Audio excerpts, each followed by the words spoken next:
Hey everyone, and happy Halloween! Welcome to my double feature, where we will look at two atmospheric and dark games made by the same company, Playdead. If you want to go straight into the game you're interested in, I put the timestamps of where each review starts in the description below. But first, I would like to announce my new Discord server, Billob Gaming Emporium. It's a public Discord server, and I have a link in my description below, so please come and join in.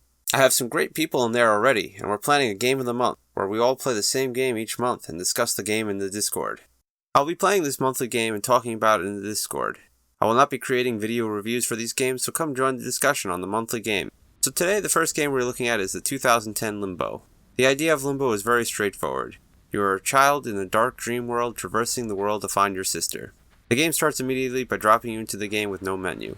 You are greeted with a dark world, and all you can do is move forward. You see, Limbo is here to provide you with a platforming puzzle game that is story-driven with no dialogue.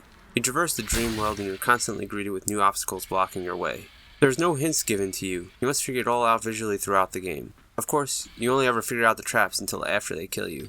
I feel like most of this game is filled with trolls and moments of "haha, I gotcha." Then it proceeds to spawn you 2 seconds back where you can just immediately now avoid said troll and carry on. Limbo is a short 3-hour game with very little challenge. As I mentioned, it is a visually story-told game with puzzle platforming built into it.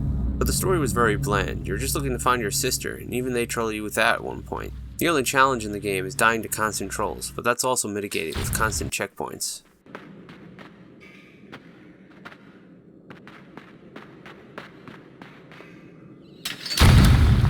Overall, Limbo was not that great of a game. Nothing in it really drew me in. Playing the game felt like it just started, and then you breeze through a bunch of obstacles, and when it finally starts to make you think about the puzzles, the game's over. It has a neat little dark and atmospheric world, but it's clearly an early game made by the developers and not much to it. However, Limbo had a decent commercial success and was well regarded. Personally, if you could play it for free, I can see it being worth a short playthrough, but outside of that, I don't think I will touch it again. Of course, with the success of Limbo, Playdead decided to start working on a spiritual successor. This leads us into the second game, Inside. Inside is made in a similar style as Limbo, but released in 2016, 6 years later. With Inside, they changed to the Unity engine, and went with a 2.5D look instead. Just like Limbo, Inside drops you directly into the game and you start moving across the environment. You will feel immediately that Inside plays a lot smoother than Limbo did, as it takes everything they did with Limbo and made it better.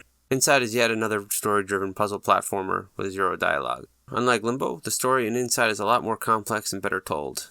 You are a young kid running from a brutally oppressed society where citizens are rounded up and forced into mind control. While Inside ramps up the story to a very cool dystopian society that you're constantly on the run from, the rest of the game feels very much the same. The visuals are a lot cleaner, so it's easier to see what you need to do. However, they didn't change the way the game works. You get trolled constantly with frequent checkpoints, again. For example, I need to push the safe over a cliff, but as soon as I see it falling I realize it's illogically tied to a platform I'm standing on, which will kill me for not getting off fast enough.